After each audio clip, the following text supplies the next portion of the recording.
Hello, I'm David Chaston with 989, brought to you by interest.co.nz. This week, get everything you need to know in 90 seconds at 9 o'clock, with news of pressure on central banks to hike in the US and to cut in Australia.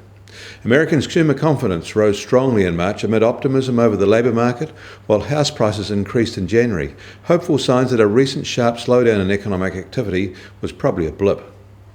The Federal Reserve will have a strong case to hike interest rates in June, a hawkish Fed official said overnight, dismissing recently weak economic data as transitory and perhaps due to unseasonable weather.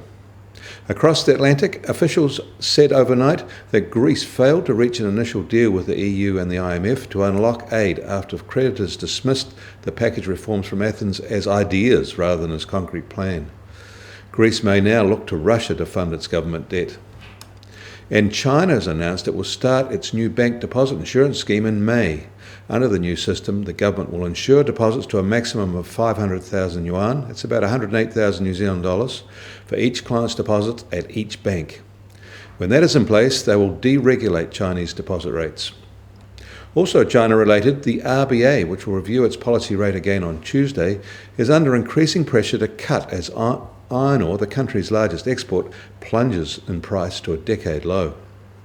In New York, US Treasury 10-year yields were basically unchanged overnight at 1.94. However, New Zealand swap rates took a 3 to 4 basis point fall last night for terms of 5 years or less.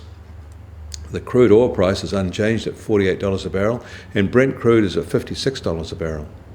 The gold price fell slightly to $1,183 an ounce. New Zealand dollar will start today lower against the greenback at 74.7 US cents, still very high against the Aussie at 98.1 Aussie cents, and the TWI is at 80. I'm David Chaston. That was 90 at 9, brought to you by interest.co.nz.